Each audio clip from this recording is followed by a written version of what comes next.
Good morning. Welcome back to my channel. This is Justin, and today's video is kind of important because I'll be giving an update of about my life here in South Korea, how my 2023 went, and what are my plans for this 2024. Now that I'm nearing the end of my Global Korea Scholarship Graduates Program journey, as I'm waiting for my graduation this February 2024. Since I started this YouTube channel, I've been sharing a lot of tips, hacks on how to become one of the Global Korea Scholars chosen by NIET. And now that the GKS 2024 is around the corner, I'm also making a series. I'm doing it a 30-day Global Career Scholarship Guide for Graduate Studies, wherein I share a lot of information about the program itself, some tips, tricks, updates. The one I shared recently about some people thinking GK is being removed by NIED because of the post in their website, and give a clarification on that. And yeah, so by the purpose of this YouTube channel is actually to invite more people to study here in South Korea and learn more about the scholarship and be able to explore Korea. There are a lot of things to do here aside from learning and studying. There are a lot of K culture, different opportunities to explore, different things to learn. And my 2023 is a fruitful year for me because as I completed my last semester at Hanning University, I was able to accomplish a lot of things.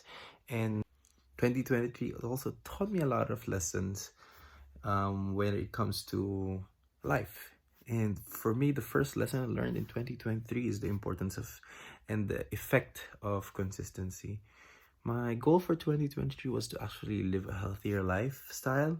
So I tried working out, like probably going to the gym as much as I can, enrolling to different programs, and eating healthier.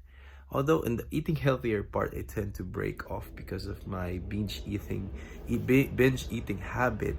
I was able to develop a healthier lifestyle of going to the gym, working out, and probably sweating out the stress, which helped me clear out my mind. So when I do work out, when I go to gym, it's not just for my physical health, but also helped mentally, because every time I feel stressed and then I do lift, somehow I forget the problem in a sense and tend to keep my mind off from these problems and be able to put them in a jar and be able to do things at that moment and be able to clearly think about probably solutions on how to solve these problems.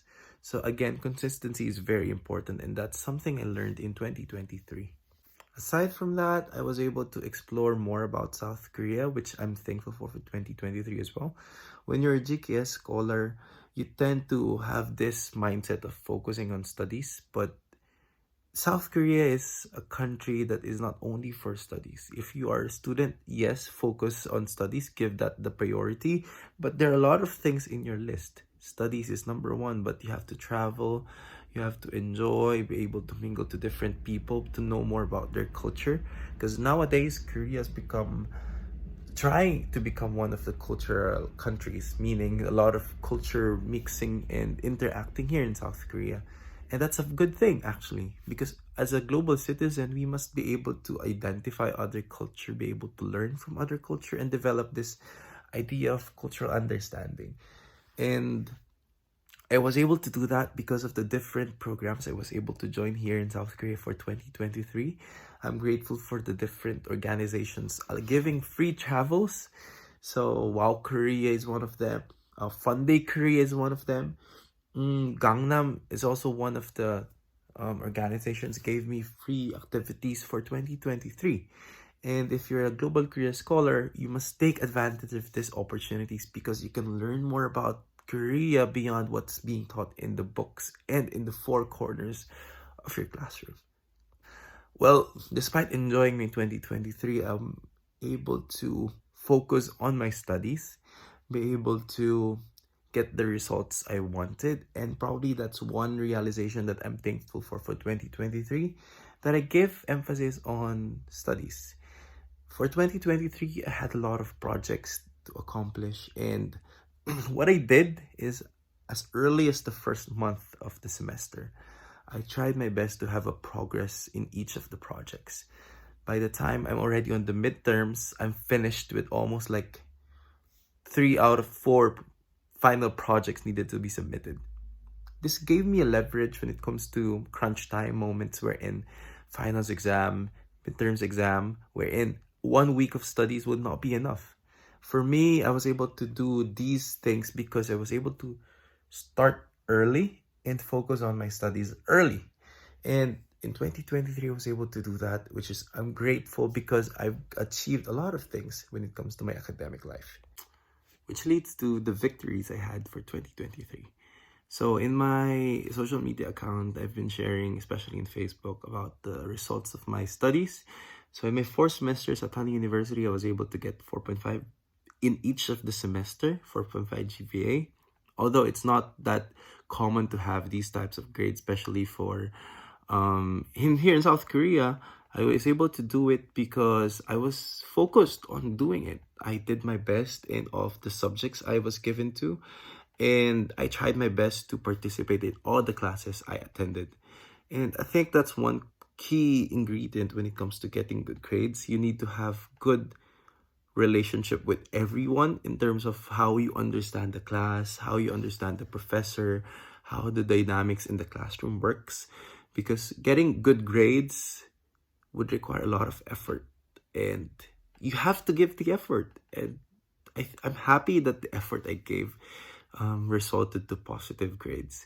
And aside from that, I'll be graduating with a degree in master's in with a master's degree in business. I'm also getting a special certificate for Korean studies because the subjects I took from the Korean studies department can be credited to um as part of my program. Hence, I'll be getting a certificate of like a Korean study specialist in a sense, which is somehow additional certificate appearing to be another minor for my degree, which I liked because I also like Korean studies. With those classes I attended, I actually appreciated Korean history, culture in general, because I studied Korean history, like special topics in Korean studies, the dynamics of Korea and different countries around it. It's a very interesting topic for me, and I hope actually I'll be doing more of those, but thank God I'm done with my studies. So after the academics, I was also able to finally visit Jeju Island, and this was sponsored by the development and training arm of United Nations, UNITAR, and they provided a 3-day fully funded training program for youth leaders here in South Korea. I was lucky to be one of the chosen participants for that program. So I was able to visit Jeju for free, and because of the training programs, not just visiting Jeju for free, but also learning about Jeju for free. Because Jeju is a complex island, and there are a lot of things you have to really take note of. It's quite different when it comes to its culture and its language, and how people really operates in Jeju is somehow different from the ones in mainland. And I'm thankful to experience that firsthand visiting Jeju Island for the first time. And probably my biggest realization for 2023, and I'm including this to the victories, is that I was able to develop more my passion towards youth development.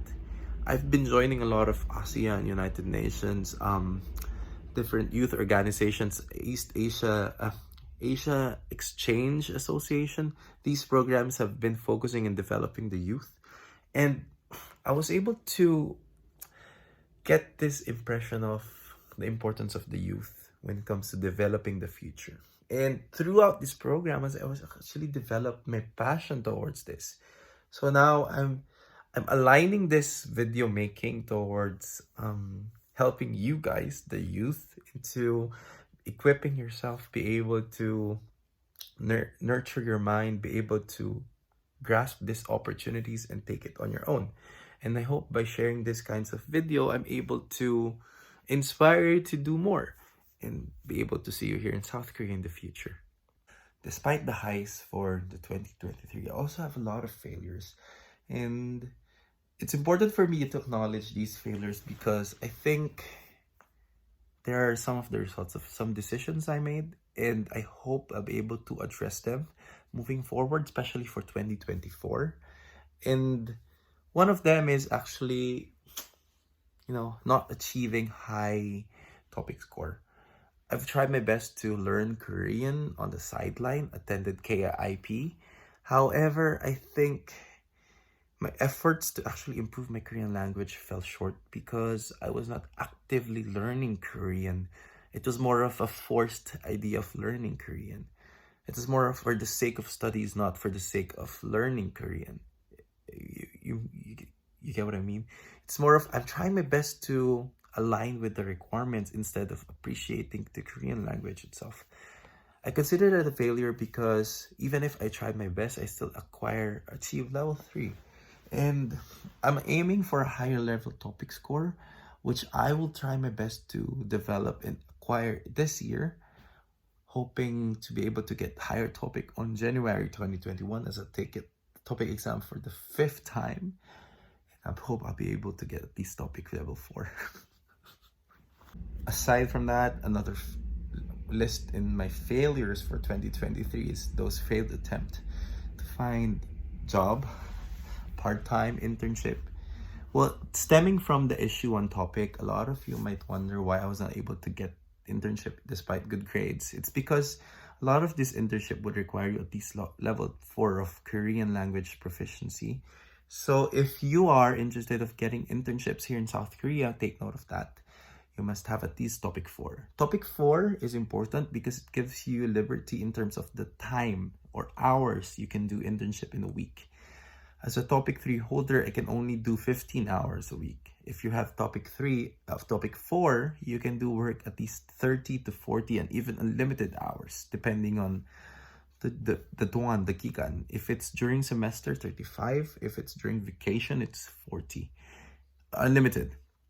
However, if you're under GSIS and you're from an English-speaking country, you can apply for exemption. I'll be doing a video about this because I want to share more information about it as well as I explore my eligibility for that specific stipulation in the law here in South Korea.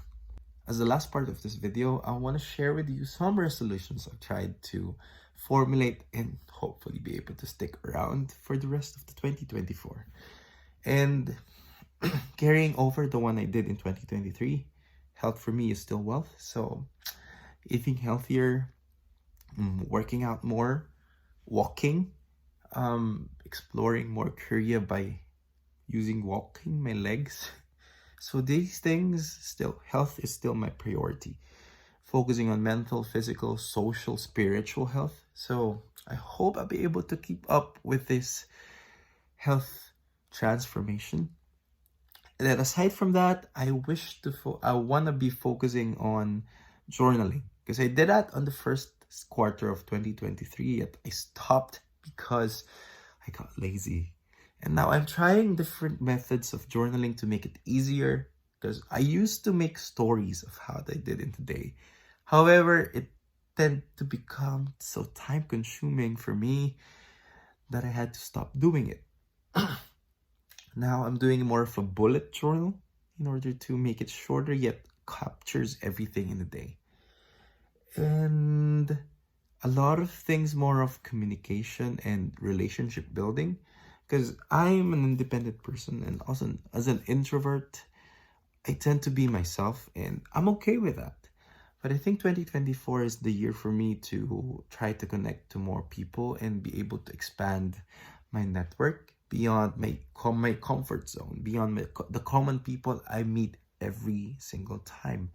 And I think this is the perfect opportunity for me to learn more about others as well. So that's the third resolution I'm trying to do for this year. Be able to be open for connections, be more accepting of relationships, be more accepting of interactions, because I think it will help me grow further as a person. And South Korea is quite a busy country, and if you're alone, introverted, it tends to become more stressful in a sense. I think that's something I need to work on moving forward for this 2024. I hope I'll be able to see you still with me, watching my videos, learning from what I share here on YouTube and all my social media accounts here in 2024. And I also hope that you have a prosperous 2023 and a more fruitful 2024 with your own resolutions, carrying over the different victories and learning from the failures you did in the past. And I hope to see you in my next video. Bye bye.